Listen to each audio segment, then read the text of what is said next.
Galera, antes de começar esse vídeo, eu preciso fazer uma pergunta muito importante. Por acaso, você é aquele tipo de pessoa que busca filmes ou séries muito bem escritas, com histórias envolventes, com personagens cativantes e uma história sem pontas soltas? E, o mais importante, histórias com elementos da cultura japonesa, no período Edo, mais especificamente, com samurais, espada katana, vingança, lutas. Você gosta de tudo isso? Então você não pode deixar de assistir Samurai de Olhos Azuis. Então depois da vinheta, a gente vai começar a falar sobre essa série. Vamos lá!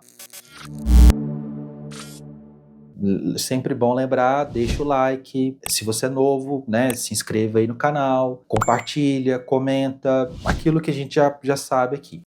Voltando aqui, então como eu falei, a gente vai comentar um comentário, né, vai comentar um comentário, é ótimo, sobre a série nova, recentemente produzida e lançada pela Netflix.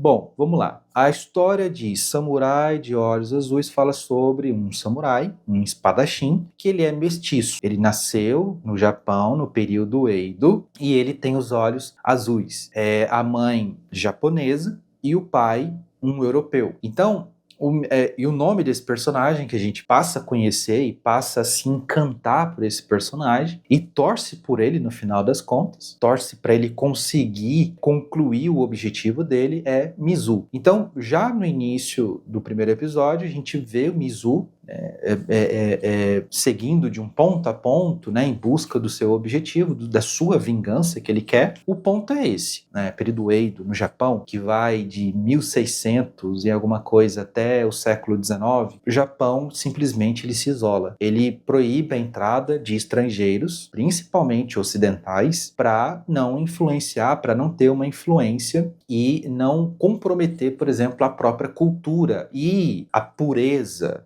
né, a pureza cultural japonesa. E desse ponto, na véspera, né, ali na época em que Mizu nasce, haviam apenas 4 homens brancos, né, homens brancos, diga-se de passagem, homens brancos europeus, e ele nasce com os olhos azuis. E aí, desde então, ele cresce, ele perde a mãe dele muito novo, então ele cresce e ele coloca isso na cabeça dele. Pelo fato das outras pessoas colocarem ele como uma aberração, como um demônio, como algo ruim, pelo fato dele ser mestiço, e principalmente pelo fato dele ter os olhos azuis, que é muito bonito, inclusive, né, o contraste que você tem, para ele é algo negativo, que ele escuta isso a vida inteira. Então, o cara, ele, que o Mizu ele coloca na cabeça dele? Eu preciso me vingar desses caras que me deixaram com essa maldição, com essa deformação. Eu acho muito interessante, porque lembrando agora, assim, né, de memória, cara, a narrativa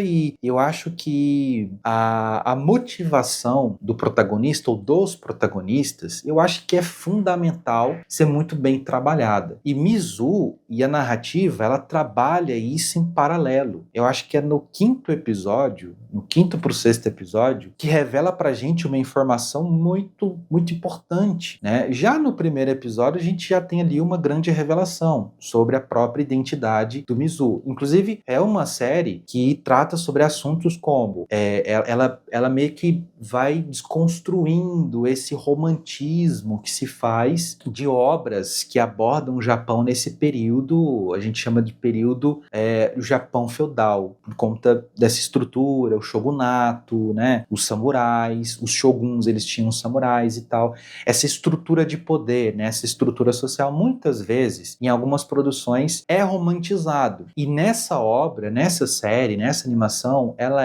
a proposta dos roteiristas e dos criadores é meio que desconstruir essa romantização. Então eles vão, através do Mizu, vai se desconstruindo essas, e na verdade não vai se desconstruindo, vai mostrando por trás dessa beleza que a cultura ela foi muitos anos aí romantizada, você tem uma estrutura de opressão. Uma estrutura de opressão para quem é deficiente, porque a gente tem ali, por exemplo, um personagem que ele é deficiente, ele nasce sem as mãos, então ele não tem perspectiva, ele, para aquela cultura, ele não serve para nada, mas ele tenta se adaptar, né? Desde muito pequeno ele vai tentando se adaptar. E aí, quando ele fala que o sonho dele é ser um samurai, é ser um cara que maneja muito bem a espada, a galera começa a rir dele. Então é uma série, lembrando agora, repito, toca nesses assuntos que eu acredito que uma galera mais tradicional no Japão que assistiu essa série pode ser que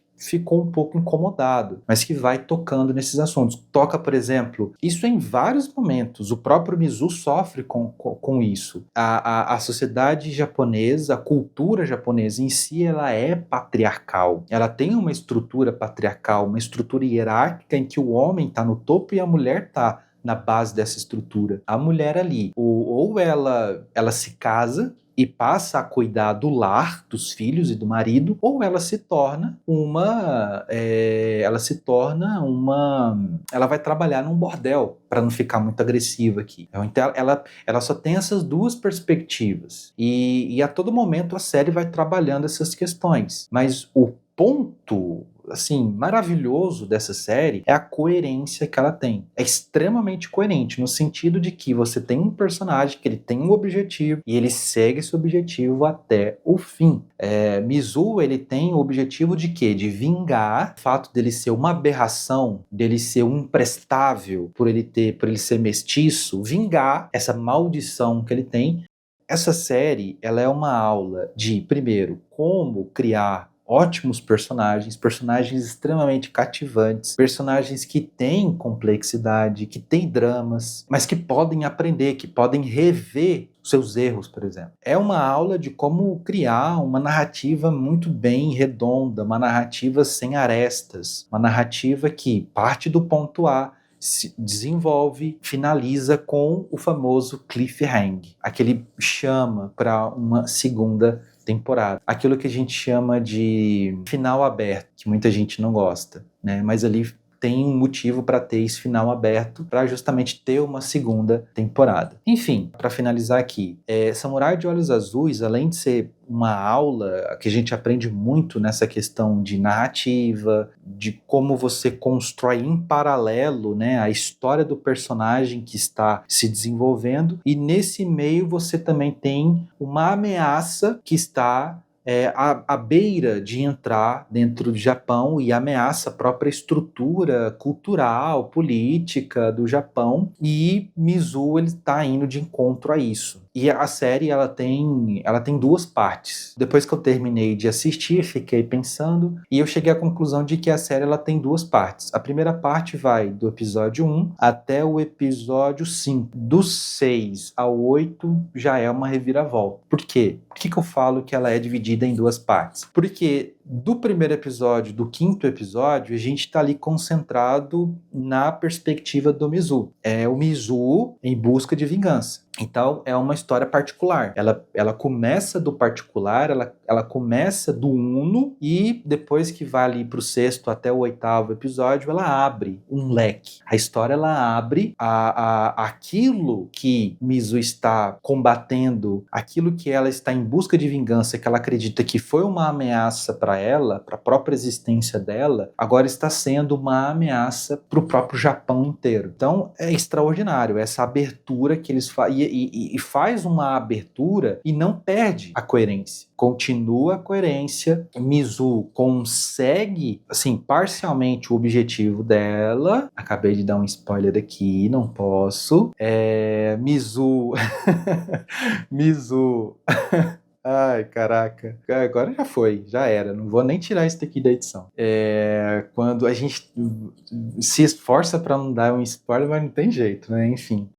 E aí, quando chega no final, no sexto, sétimo, oitavo episódio, cara, é impressionante. É impressionante. E eu torço profundamente de que o estúdio Spirit Blue, juntamente com os dois criadores, eles continuem com essa mesma pegada, sem tirar e nem pôr, sabe?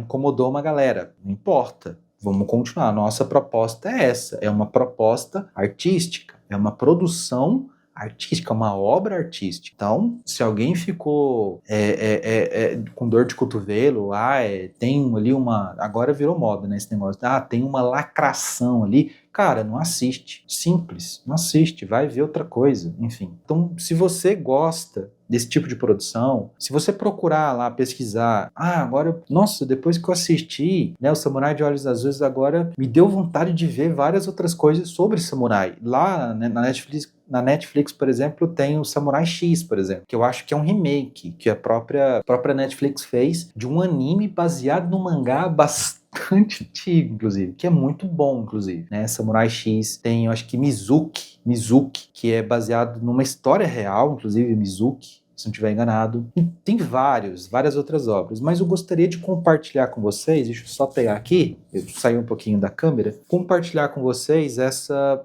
publicação que Pipoca Nankin trouxe, nos agraciou com essas publicações. O Hiroshi Hirata, ele tá ali no grupo de mangakas mais importantes da história do Japão, porque o cara, ele conta histórias, ele faz mangás sobre a história do Japão e com muito conhecimento histórico, né, desses períodos aí. Esse aqui é um primeiro volume que saiu, que é o preço da desonra, que ele é todo em nanquim, né, para quem gosta, né, ele é todo em nanquim. Então, esse daqui ele veio com, desculpa gente, veio com um marcadorzinho de texto, né, da própria editora. E lá na editora Pipoca Nankin você encontra outras obras, né, do Hiroshi Hirata que vale muito a pena. Enfim, acho que eu falei tudo que eu gostaria de ter falado, né, dessa série. Eu acho que mais do que isso, impossível de convencer você que tá aí assistindo não sei o que, enfim, um dorama da vida,